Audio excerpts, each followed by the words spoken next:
Pernahkah kamu ingin menyelam ke bagian samudra yang paling dalam? Nah, hari ini kamu akan punya kesempatan mewujudkannya. Sebelumnya, seberapa lama kamu mampu menahan napas? Tidak terlalu lama.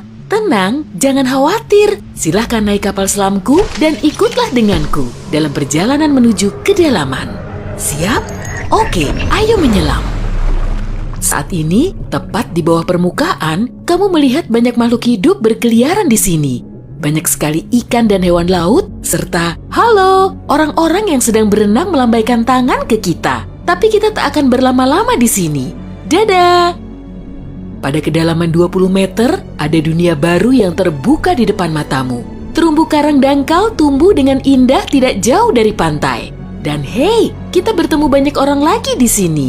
Tapi kali ini, mereka adalah penyelam scuba. Tanpa peralatan khusus ini, tekanan air di kedalaman ini tidak ramah bagi penyelam biasa. 40 meter adalah kedalaman tempat kita berpamitan, bahkan kepada penyelam rekreasi. Ini adalah batas maksimum yang diizinkan untuk mereka. Selamat bersenang-senang, teman-teman. 60 meter, dan kita bertemu orka pertama. Paus ini mendiami perairan yang relatif dangkal di hampir semua laut dan samudra di dunia. Tahukah kamu bahwa orka adalah predator puncak? Artinya, orka tidak punya musuh alami dan tidak ada yang bisa mengalahkannya. Pada kedalaman 70 meter, kita bertemu dengan hiu paus, spesies ikan terbesar yang diketahui dunia dengan berat mencapai 60 ton. Umurnya pun lumayan panjang, semoga panjang umur selalu ya. Hiu paus bisa hidup sampai sekitar 130 tahun. Sekarang, lihatlah keluar. Jika kamu melihat penyelam scuba, artinya dia adalah seorang profesional. Karena pada kedalaman 100 meter, mereka harus sangat berhati-hati agar tidak terkena penyakit dekompresi. Penyakit ini terjadi jika kamu naik terlalu cepat ke permukaan. Dan jika beruntung, kamu juga bisa melihat gurita Pasifik raksasa. Dia tinggal di perairan dingin mulai sedalam ini dan sampai kedalaman 2000 meter. Sekarang, kita memasuki bagian samudra yang gelap. Pada kedalaman 150 meter, hanya 1% cahaya dari permukaan yang sampai ke sini. Sisanya diserap oleh air. Segala sesuatu yang lebih dalam dari sini akan menjadi semakin gelap. Hei, lihat! Pada kedalaman 200 meter, ada oarfish raksasa yang mengitari kapal selam kita. Makhluk ini diyakini sebagai penyebab dari semua penampakan ular laut. Dan banyak yang salah kaprah. Terkadang, mereka berenang ke permukaan dan menakuti para pelaut dan perenang. Tidak heran, panjang ikan ini bisa sampai 11 meter. Pastinya cukup untuk membuat bulu kuduku berdiri. Oke, sekarang kita berada di kedalaman 300 meter. Dan sebentar, makhluk besar apa yang ada di luar sana itu? Oh, aku tahu. Itu kepiting laba-laba Jepang. Kamu bingung kenapa laba-laba? Tuh, lihat saja kaki mereka. Dan jawabannya akan datang kepadamu tanpa butuh petunjuk lain. Omong-omong, kaki-kaki ini juga yang mendominasi ukuran makhluk ini. Tubuh kepiting seperti ini biasanya hanya selebar setengah meter. Mari masuk lebih dalam.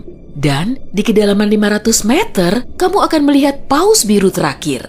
Tidak, bukan paus biru terakhir di dunia. Maksudku, ini adalah jarak terdalam yang bisa mereka tempuh.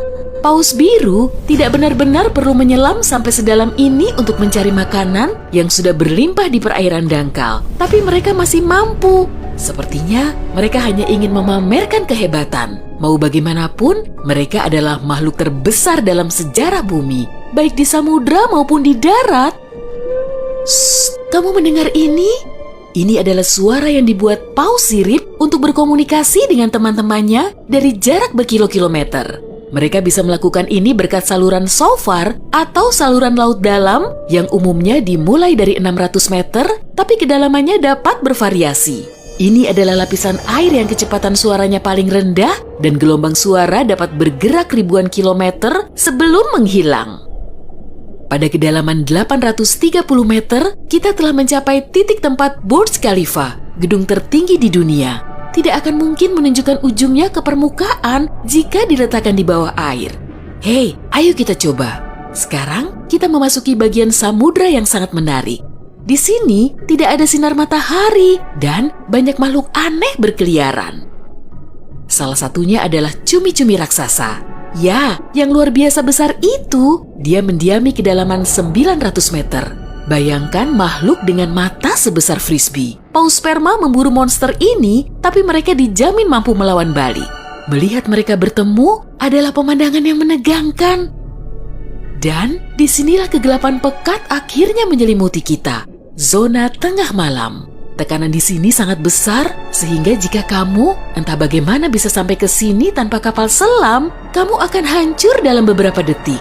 Dan lebih malangnya lagi, tanpa melihat apapun, pasti tidak mau kan? Kembali ke topik.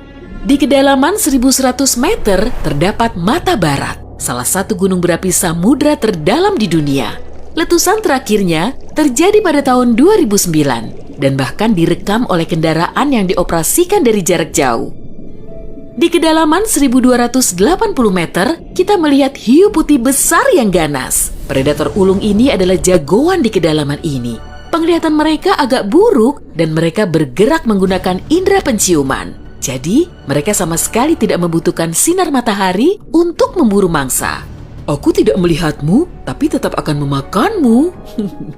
Selain itu, penyu belimbing, penyu terbesar di dunia, menyelam di kedalaman yang sama. Apa mereka sengaja menyelam sampai sini untuk bermain dengan hiu putih besar? Wah, lihat jala-jala besar itu. Kita sekarang berada di kedalaman 1500 meter, tempat metode penangkapan ikan bernama menangkap semua digunakan. Jala di sini akan diseret di sepanjang dasar samudra, menangkap apa saja yang kurang beruntung di sana. Mengenai seberapa merugikannya metode ini bagi kehidupan samudra, biar kamu sendiri yang menilai. Pada kedalaman 1830 meter, jika berada di Grand Canyon, kita akan duduk di titik terendah dan terdalamnya. Bayangkan semua curug di sana terisi penuh oleh air, maka seperti itulah pemandangan di sini. Nah, jika kita benar-benar berhati-hati, pada kedalaman 2000 meter, kita akan melihat ikan naga hitam. Makhluk yang bagaikan muncul dari mimpi buruk ini tinggal di bagian samudra yang dalam dan gelap. Dan percayalah padaku, lebih baik dia tetap di sana. Bentuknya mirip makhluk dari film horor dan aku lebih suka jika kita tidak berpapasan dengannya di permukaan. Pada kedalaman 2250 meter, kita harus berpamitan dengan paus sperma. Ini adalah titik terdalam yang bisa mereka selami. Dan mereka memang tidak punya urusan untuk menyelam lebih dalam lagi.